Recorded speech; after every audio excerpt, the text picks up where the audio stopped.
राम राम किसान भाइयों, स्वागत है आप सभी का हमारे YouTube channel farmer help centre में। किसान भाइयों, आज की ये वीडियो उन किसान भाइयों के लिए काफ़ी महत्वपूर्ण है जिन्हों की गेहूं की फसल है। और गेहूं की फसल के लिए आज की इस वीडियो में हम काफ़ी अहम बातें बताने वाले हैं, जिससे कि हमारे किसान भाइयों को जो उत्पादन है उसमें कोई नुकसान ना हो। ऐसे में हमारे किसान भाई क्या क्या सावधानियां करनी पड़ेंगी जिससे कि उनकी फसल सुरक्षित रहे। दरअसल बदलते मौसम के कारण कई जगह पर बारिश भी हुई है और मौसम बहुत ही ज़्यादा ख़राब हो रहा है। तापमान में काफ़ी गिरावट आ गई है। ऐसे मौसम में हमारी गेहूं की फसल की देखभाल करना बेहद ज़रूरी है, क्योंकि ऐसे मौसम में कई प्रकार के रोग लगने की संभावना बढ़ जाती है। काफ़ी हद तक हमारे किसान भाई कई प्रकार रोगग्रस्त जो हमारी फसल है वो रोगग्रस्त हो जाती है, जिसकी वजह से उन्हें उत्पादन में नुकसान होता है। तो आज की इस वीडियो में हम उसी पर बात करने वाले हैं कि कैसे हमारे किसान भाई गेहूं की फसल को इस बदलते मौसम में सुरक्षित रख सकते हैं और अच्छा उत्पादन ले सकते हैं। तो बने रहें हमारे साथ, वीडियो को अंत तक ज़रूर देखें। साथ ही जो भाई हमारे चैनल पर नए हैं तो कृपया चैनल को सब्सक्राइब करके घंटी वाले बटन को ज़रूर दबाएँ और वीडियो को ज़्यादा से ज़्यादा लाइक करें, ज़्यादा से ज़्यादा शेयर करें, जिससे कि और किसान भाइयों तक ये जानकारी पहुंच सके।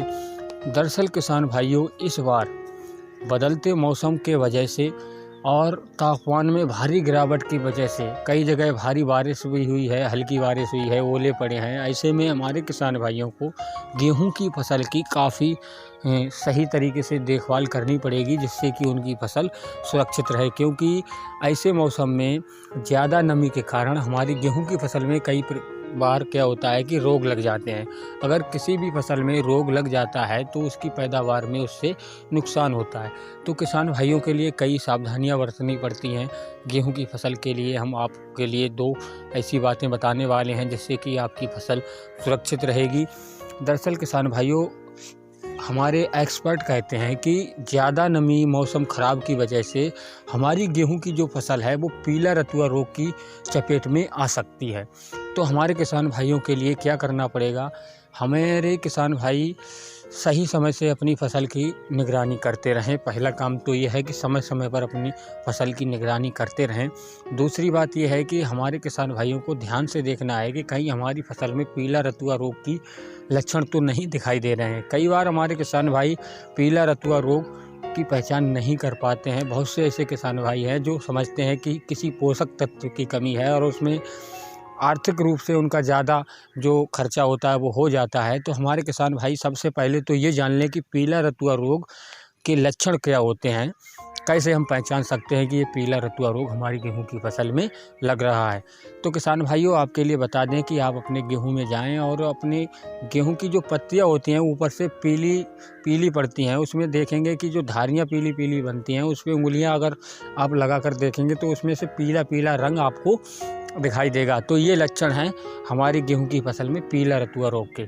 और कई बार तो ऐसा होता है कि पोषक तत्वों की कमी से जो पीली पत्तियां पड़ जाती हैं। तो ऐसे में हमारे किसान भाई ये ना समझें, पीला रतुआ रोग की पहले पहचान कर लें, उसके बाद ही किसी दवाई का प्रयोग करें। किसान भाई, अगर जैसे ही आपके लिए आपकी फसल में पीला रतुआ रोग के लक्षण दिखाई दें तो आप सबसे पहले प्रोपिकोनाजोल 200 ml दवाई को 200 लीटर पानी में मिलाकर प्रति एकड़ के हिसाब से छिड़काव करें। किसान भाई ये ध्यान रखें कि अगर आपकी फसल में जो पीला रतुआ रोग है इसका ज़्यादा प्रभाव हो गया है तो 10 दिन के अंतराल पर दूसरा छिड़काव भी कर दें, जिससे कि पीला रतुआ जो रोग है वो आपकी फसल से बिल्कुल ख़त्म हो जाए। क्योंकि कोई सा भी रोग हो अगर आपकी फसल में लग जाता है तो हमारे किसान भाइयों के लिए उत्पादन में काफ़ी नुकसान होता है। इसीलिए हमारे किसान भाई इस बिगड़ते मौसम में अपनी फसल की सही तरह से देखभाल करते रहें। और अगर आपको किसी भी प्रकार के रोग के लक्षण दिखाई दें, खासतौर पर पीला रतुआ के, तो तुरंत ही उसके लिए प्रोपिकोनाजोल को अपनी फसल में छिड़काव करें, जिससे कि आपकी फसल सुरक्षित रहे। तो किसान भाइयों, ये कुछ जानकारी हमारे पास थी जो हमने अपने किसान भाइयों के लिए इस वीडियो के माध्यम से शेयर की हैं। तो हमारे किसान भाई पीला रतुआ रोग की पहचान कर सकते हैं और लक्षण दिखाई देने पर हमारे किसान भाई प्रोपिकोनाजोल की स्प्रे कर सकते हैं, जिससे कि उनकी फसल सुरक्षित रहे। तो किसान भाइयों, आशा करता हूं कि हमारे सभी किसान भाई अपनी गेहूं की फसल की इस बिगड़ते मौसम में देखभाल करते रहेंगे और किसी भी प्रकार की रोग को नहीं लगने देंगे, जिससे कि उन्हें अच्छा मुनाफा मिल सके। तो आज के लिए बस इतना ही। जय जवान जय किसान।